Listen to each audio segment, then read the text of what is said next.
the person who is able to hack the power of that frontal cortex, जो हमें as humans already दिया गया है.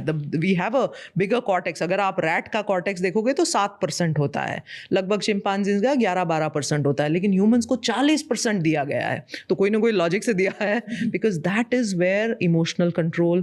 तो मैं उसको सारे C's बताती हूँ कि emotional control हो गया आपका control, आपका commitment, आपके choices, आपका command, सारा कुछ वहीं पे है. What are you going to do? How do you connect the past and the future? How do you regulate yourself?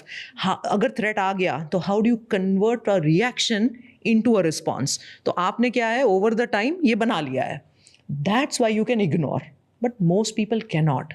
Studies क्या बोलती है? 80% of the time we are only being controlled by the limbic system. Amygdala. Amygdala is a small little structure, almond shape, जो अंदर रहता है. उसका काम ही ये है, watchman. अरे अंदर नहीं जा सकते हो तुम, ये नहीं कर सकते हो, अरे ये क्या हो गया, suddenly 13 seconds it takes to convert into rage, anger.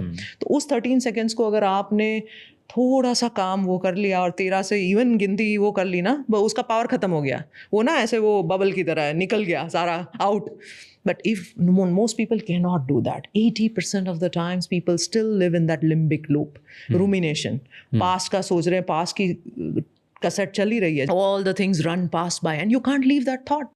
अगर आप वो थॉट नहीं पकड़ पाते हो तो आपका रैंडम रैम तो पूरा बिजी है. 90% of your RAM is occupied in something which is not serving you. तो आप आगे का कैसे सोचोगे? So that limbic loop has to be broken. So you are able to do it because you can ignore and that is the reason why you can. चलो ये message important नहीं है, ये नहीं है, मेरे लिए जितना पॉजिटिव है, अफर्मेटिव है, something which is going to help me, you take that. And then you go on to your treadmill, which is your physical exercise, which should be the case. And then the gym. And the gym. So which is strength building and your...